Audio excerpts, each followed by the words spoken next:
नमस्कार, राज्यसभा टीवी के खास कार्यक्रम विशेष में आपका स्वागत है। मैं हूं आपके साथ अमृता चौरसिया। देश में जमा काले धन से अर्थव्यवस्था को उबारने के लिए सरकार नई योजना लेकर आई है। इसके तहत 45% भुगतान के साथ कोई भी व्यक्ति 30 सितंबर तक काले धन का ऐलान कर सकता है। इन संपत्ति की आयकर विभाग जांच नहीं करेगा। हालांकि इससे पहले भी एमनेस्टी की ऐसी स्कीम्स आ चुकी है, लेकिन ये कितनी कारगर रही और कितनी नहीं रही, ये बहस का मुद्दा है।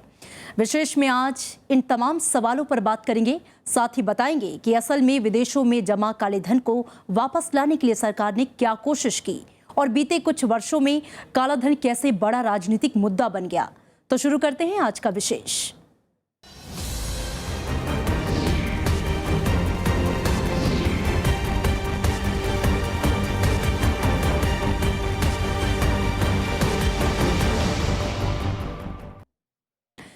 घरेलू काले धन की घोषणा के लिए 4 महीने की सुविधा 1 जून से शुरू हो गई।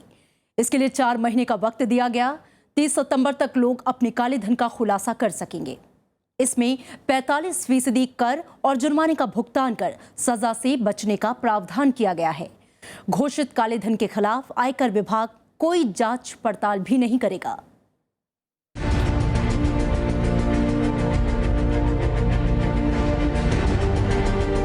देश के भीतर काला धन रखने वालों के लिए बुधवार को अनुपालन सुविधा शुरू हो गई, जिसका ऐलान आम बजट में किया गया था।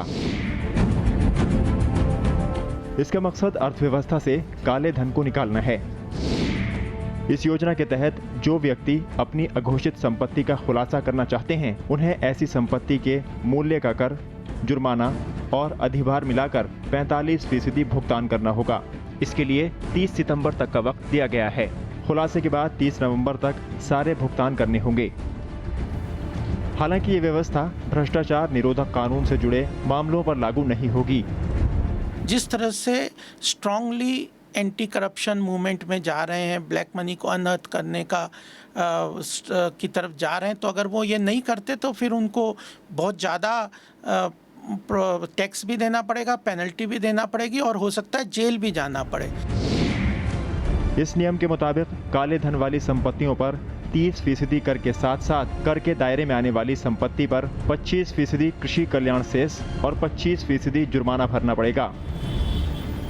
आयकर विभाग ने इसके तहत एक अधिसूचना जारी कर 4 नए फॉर्म की जानकारी भी दी है। 1 जून से 30 सितंबर के दौरान आयकर फॉर्म 1, 2, 3 और 4 के जरिए काले धन की घोषणा की जा सकती है। आयकर संपर्क केंद्र को भी इस दिशा में तेजी से काम करने का निर्देश दिया गया है।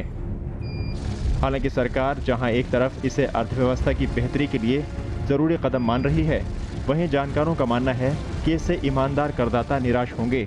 लेजिटिमेट टैक्स पेयर का एक बड़ा भारी ग्रीवेंस होता है जब इस तरह की स्कीम आती है। एक लेजिटिमेट टैक्स पेयर जो रेगुलरली इनकम अर्न करता है, हार्ड अर्न मनी को टैक्स पे करता है, कंप्लाइज करता है, और एक बराबर में उसका दोस्त है या उसका पड़ोसी है जो टैक्स नहीं देता और चोरी करता है, और उसके लिए ये विंडो खुल जाती है, तो he feels aggrieved and he feels discriminated against. वो एक जस्टिफाइड। ये पहली बार नहीं, तो एक तो कम से कम 10-12 बार पहले हो चुका है। हर 3 साल में एमनेस्टी मिलता है। सब सरकार देते हैं कि जब पैसा कम हो जाता है, मतलब बोलते हैं एमनेस्टी लो, निकलो बाहर। तो ये तो पहली बार भी कई बार हो चुका है, कोई नई बात नहीं है। फिर लोग उसी में चले जाते हैं वापस, क्योंकि व्यवस्था, वो काले धन की व्यवस्था इतना बड़ा है, वो कभी जाता ही नहीं। पिछले बजट में सरकार इस तरह की योजना विदेश में जमा काले धन के खुलासे के लिए लाई थी, जिसमें 60% तक जुर्माना और कर का प्रावधान किया गया था। इस योजना के बाद 30 सितंबर 2015 तक 4147 करोड़ रुपए का खुलासा हुआ था। 2012 के दौरान एक फाइनेंस मिनिस्टर ने पायलट सर्वे करवाए थे। उसमें उसके रिजल्ट्स बहुत इम्पॉर्टेंट है। सर्वे रिजल्ट्स ने बोला था कि 50%, आधा जितना ब्लैक मनी ट्रांजैक्शंस इंडिया में है जो कैश में डील होता है, जिस पे टैक्स की कोई घोषणा नहीं होते हैं, वो रियल एस्टेट में होता है। उसके बाद कैश ट्रांजैक्शन सबसे ज़्यादा होते हैं गोल्ड एंड ज्वेलरी बाइंग में। उसके बाद सबसे ज़्यादा कैश ट्रांजैक्शंस होते हैं कंज्यूमर ड्यूरेबल, जैसे बहुत बड़ा प्लाज्मा टीवी खरीद लिया, किसी दुकान पे कोई चले गए, ढेर सारा कैश ले गए, पैसा दे दिया, टैक्स दुकानदार ने अनाउंस नहीं किया और जिन्होंने खरीदा वो इनकम डिस्क्लोज नहीं किया, तो ये टैक्स नेट के बाहर रहते हैं, ट्रांजैक्शन हो जाता है। सरकार को उम्मीद है कि मौजूदा स्कीम से भारी मात्रा में काले धन का खुलासा होगा।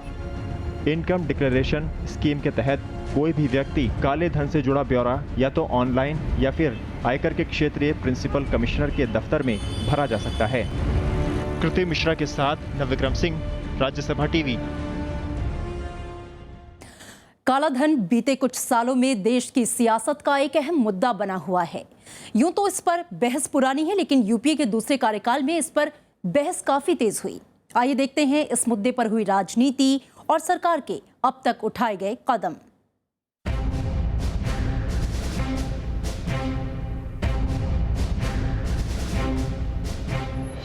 देश में काले धन को लेकर बहस वक्त के साथ बदलती रही। ये कवायद 1990 के दौर से चल रही है। नवंबर 1991 में स्विस पत्रिका स्विजर इलस्ट्रेटेड ने देश के 14 नेताओं के स्विस बैंकों में खाते होने का दावा किया, जिसके बाद इस पर बहस शुरू हो गई। साल 1997 में काले धन का पता लगाने के लिए तत्कालीन संयुक्त मोर्चा सरकार VDIS के नाम से एक योजना लाई, लेकिन योजना में न तो काला धन रखने वालों पर पेनल्टी लगाई गई और न ही ब्याज वसूला गया। इसके बाद के सालों में भी काले धन को देश लाने के लिए कई वादे और योजनाओं की बात उठी, लेकिन ज्यादा कुछ हासिल नहीं हुआ। काले धन का मुद्दा 2009 के आम चुनाव में अचानक सुर्खियों में आ गया। तब के चुनाव में बीजेपी के प्रधानमंत्री पद के उम्मीदवार लाल कृष्ण आडवाणी ने इसे मुद्दा बनाया। इसके बाद 2010 में अन्ना हजारे और उनके बाद बाबा रामदेव के आंदोलन से ये एक प्रमुख राष्ट्रीय मुद्दा बन गया। इस बीच दबाव में यूपीए सरकार की तरफ से न सिर्फ 6 कमेटियां बनाई गईं, बल्कि कई कानून बनाने की भी घोषणा हुई, लेकिन जमीनी स्तर पर काले धन को रोकने या विदेश में भारतीयों के जमा काले धन को लाने में कामयाबी नहीं मिली। 2011 में बड़ा मुद्दा इसीलिए बन गया था क्योंकि उसी दौरान अन्ना जी का भी आंदोलन चला था। यहाँ पे काले धन को ही लेके एक बहुत बड़ा मुद्दा बन गया था। बाबा रामदेव ने भी एक बहुत बड़ा इशू बना दिया था।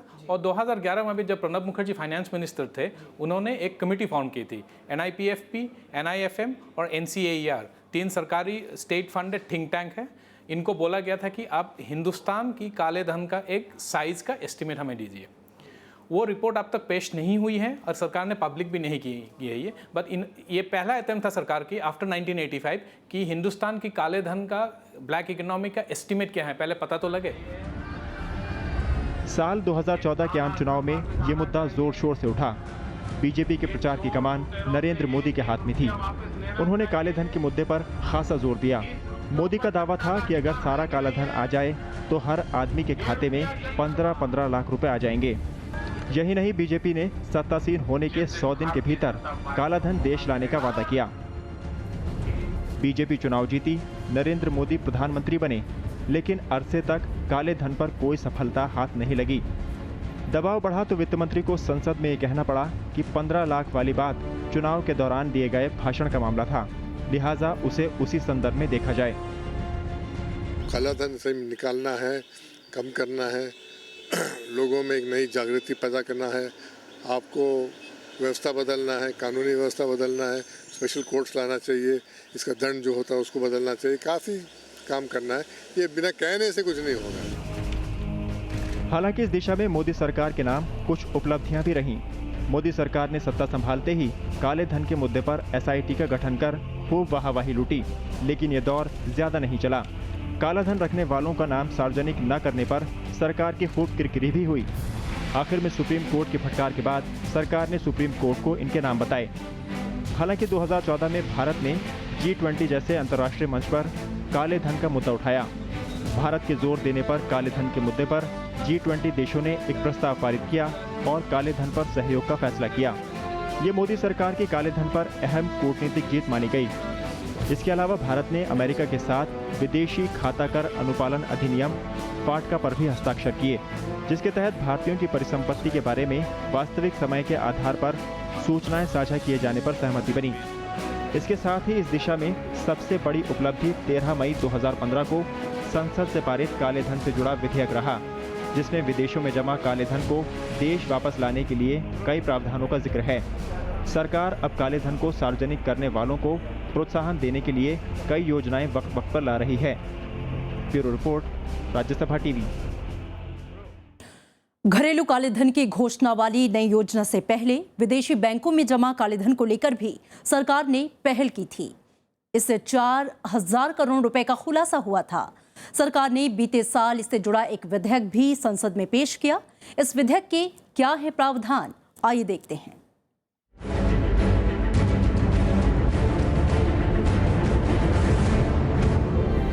काला धन और कर अधिरोपण विधेयक 2015 के दायरे में विदेश में कमाया गया वो पैसा और संपत्ति है जिस पर भारत में कर नहीं चुकाया गया है। ये कानून केवल उन्हीं भारतीय नागरिकों पर लागू होगा जो कम से कम 192 दिन स्वदेश में रहेंगे और जिनके विदेशी खातों में 5 लाख रुपए से ज्यादा की संपत्ति होगी। विधेयक में विदेशों में रखी अघोषित संपत्ति का ऐलान करने वालों को एक मौका देने का प्रावधान है। इसके मुताबिक लोग अपनी अघोषित संपत्ति की घोषणा कर उस पर लगने वाला कर और जुर्माना चुकाकर कार्रवाई से बच सकते हैं। ऐसा करने के लिए लोगों को निश्चित वक्त मिलेगा। इसके तहत लोग 2 महीने के अंदर विदेशों में जमा संपत्ति की घोषणा करें और 6 महीने में जुर्माने के साथ टैक्स जमा करा सकते हैं। इस कानून के तहत अघोषित संपत्ति पर 30% टैक्स और 30% जुर्माने का प्रावधान है। विधेयक के मुताबिक तय समय सीमा खत्म होने के बाद अगर विदेशों में अघोषित संपत्ति के साथ कोई पकड़ा जाता है तब संपत्ति के मूल्य का 30% कर और साथ में 90% जुर्माना भी अदा करना पड़ेगा। सरकार का दावा है कि इन शर्तों को पूरा करने पर किसी व्यक्ति पर प्रस्तावित विधेयक के तहत मुकदमा नहीं चलाया जाएगा। विधेयक में विदेशी आय से संबंधित कर चोरी का मामला सही पाए जाने पर 3 से 10 साल तक की कैद का प्रावधान किया गया है।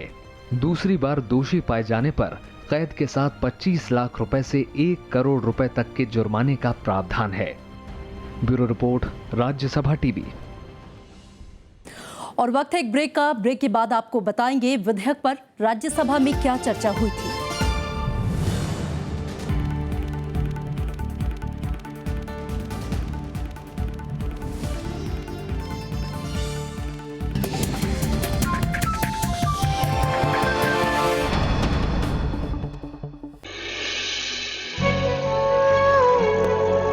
कहो हिंदुस्तान की जय, कसम है खून से सींचे हुए रंगी गुलिस्तान की, कसम है खून देखा की, कसम खूने शहीदा की। समीर, ठंडी हवा का एक झोंका। Of course, now I remember.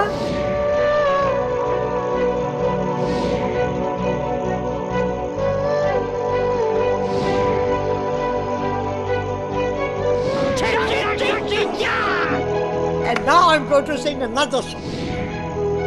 अगर अब तक मैं ये नहीं कर सकती हंसी और रोना तो थप्पड़ लगना चाहिए। विरासत में इस बार जोहरा सहगल सिर्फ राज्यसभा टेलीविजन पर।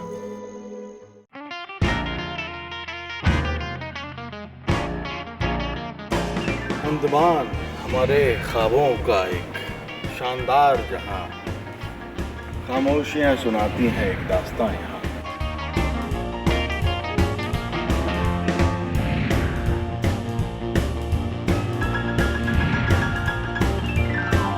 Most beautiful beach. It's a very beautiful beach. It's amazing. It's really like a postcard. It's a place worth visiting. ले चलेंगे आपको 7 द्वीपों के सफर पर, सिर्फ राज्यसभा टीवी पर।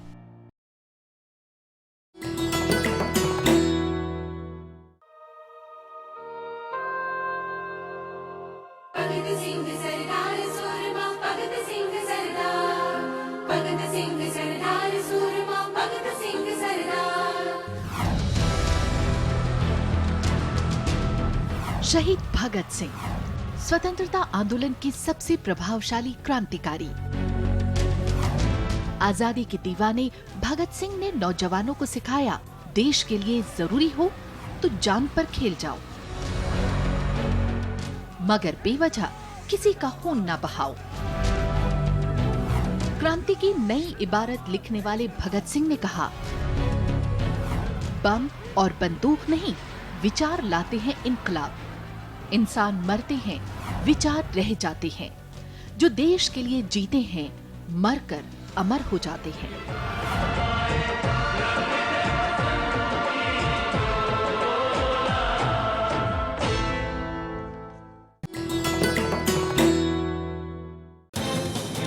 आज हमारे साथ हैं केंद्रीय मंत्री नरेंद्र सिंह तोमर साहब।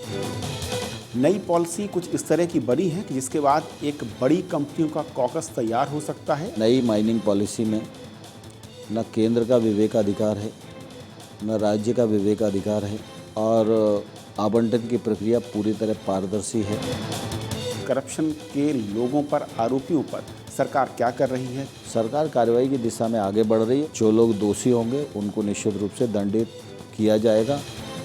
जब बीजेपी चुनाव लड़ रही थी 2014 में, 3 बड़े मुद्दे थे। पहला मुद्दा था काले धन को लेकर, दूसरा मुद्दा था लोगों के अकाउंट में पैसे लाने को लेकर, तीसरा था महंगाई। मैं समझता हूँ इससे बड़ा और कोई झूठ नहीं हो सकता। कुछ मात्रा में काला धन आया भी है, ऐसा भी कहना उचित नहीं है कि काला धन वापस नहीं आया।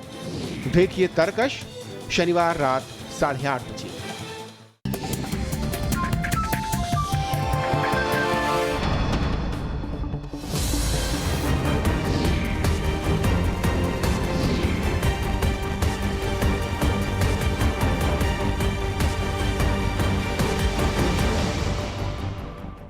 ब्रेक के बाद स्वागत है आपका। तो अभी आपने देखा कि विदेशों में जमा काले धन पर जो विधेयक संसद में पेश किया गया उसके क्या प्रावधान है।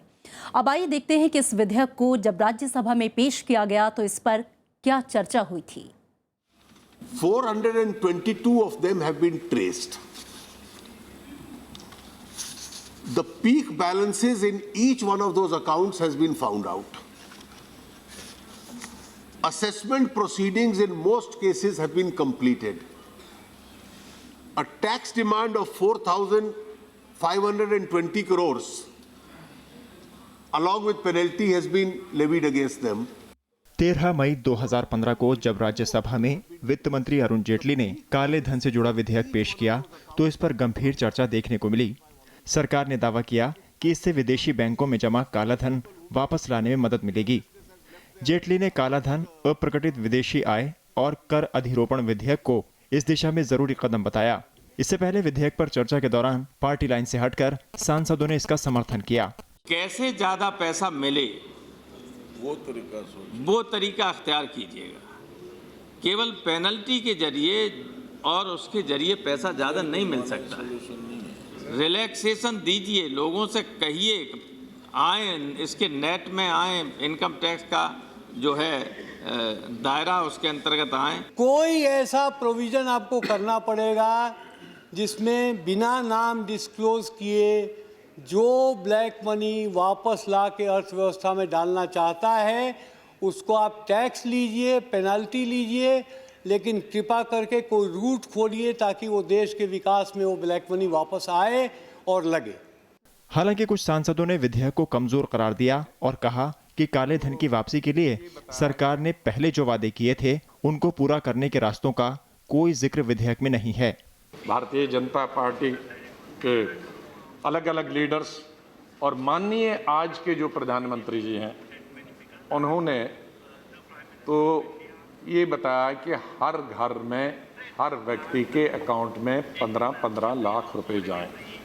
मैं ये पूछना चाहता हूँ वो पैसा कब आएगा भारत में? इस बिल में पैसे को वो कहाँ है लाने के बारे में कोई प्रोविजन नहीं है। If you look seriously at this bill, 12 such VDS schemes have happened in the past, sir. Not one of these 12 VDS schemes, no one knows how much money came back in the VDS schemes. Sir, the standing committee has appointed 3 agencies to ascertain the amount of black money which has come here. We still do not have any figure. Sir, the generation of black money is the issue. There was a scheme because real estate is where the black money is. So unless we stop this generation, all this will be like election promises. This one-time amnesty schemes is not going to work, sir. And the reason is it may in fact turn out protecting them. And that is something that I am completely against, and I do not think we should aim as being the objective of this bill. आम जनता अगर गुमराह हो रही है इस काले धन के शब्द से तो उसको गुमराह मत करिए। आप ये बताइए कि इस एक्ट में क्या है। इस एक्ट में आपने कुछ नहीं कहा है। वित्त मंत्री ने सांसदों की चिंता का जवाब दिया। उन्होंने कहा कि इसमें सख्त कदम का प्रावधान है। So this is not an amnesty scheme. It's a taxation which is being imposed on a asset or an income outside. Since the tax is being imposed for the first time, we are giving you a compliance period where you pay 30 plus 30 and then you can sleep well. And then also remember, if you don't use this compliance window now, time will run out, because by 2017 there will be a real-time automatic disclosure of information taking place. The world is no longer willing to tolerate tax havens which thrive in secrecy. मनोनीत सांसद राम जेठमलानी ने इस विधेयक का विरोध किया। उन्होंने कहा कि इस विधेयक के जरिए काले धन पर लगाम नहीं कसी जा सकेगी। इससे पहले लोकसभा में 20 मार्च 2015 को इस विधेयक को पेश किया गया और 11 मई 2015 को निचले सदन में इसे मंजूरी मिल गई। Bureau report, Rajya Sabha TV. काले धन का अर्थशास्त्र क्या है और ये आयकर विभाग की नजर से कैसे बच जाता है, और अगर काला धन देश में वापस आता है तो हमारी अर्थव्यवस्था को किस तरह से फायदा मिलेगा, ये समझना भी जरूरी है।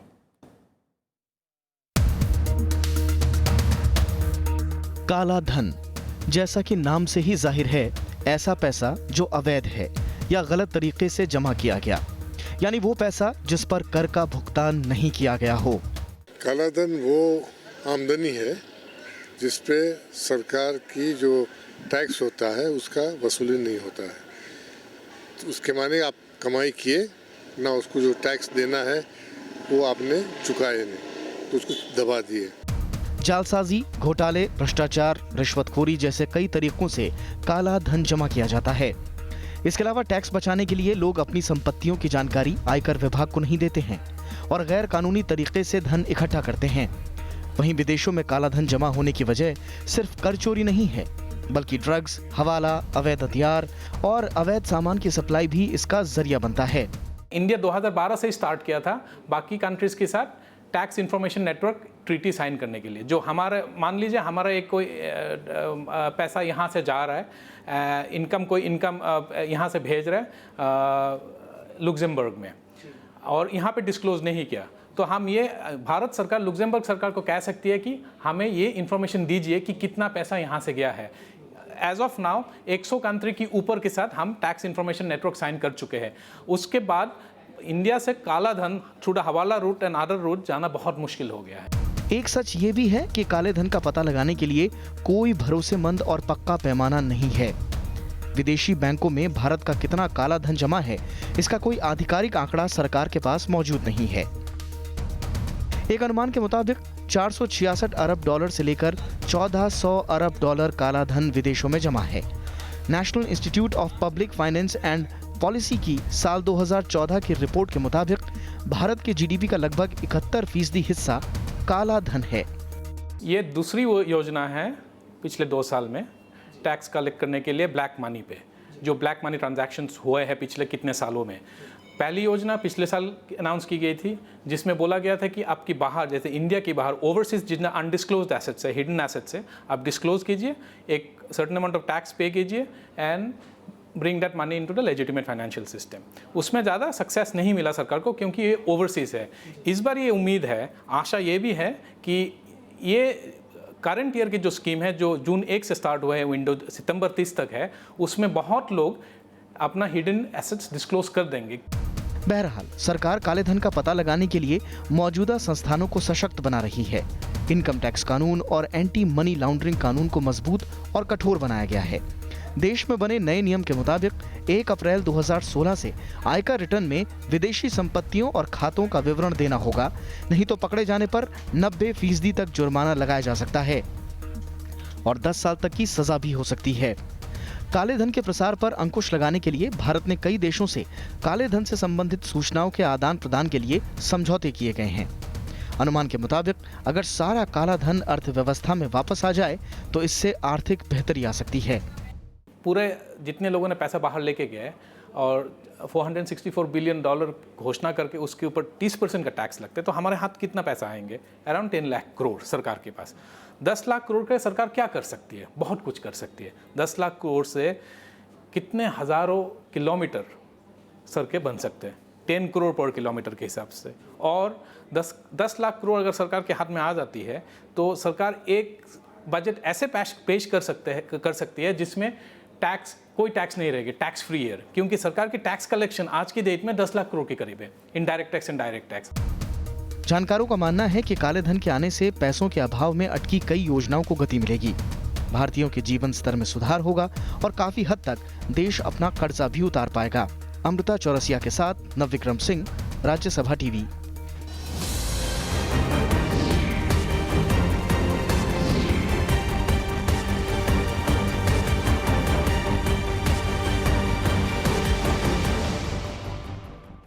विशेष में आज के लिए इतना ही। देश और दुनिया के तमाम अहम घटनाक्रम जानने के लिए आप देखते रहिए राज्यसभा टीवी। नमस्कार।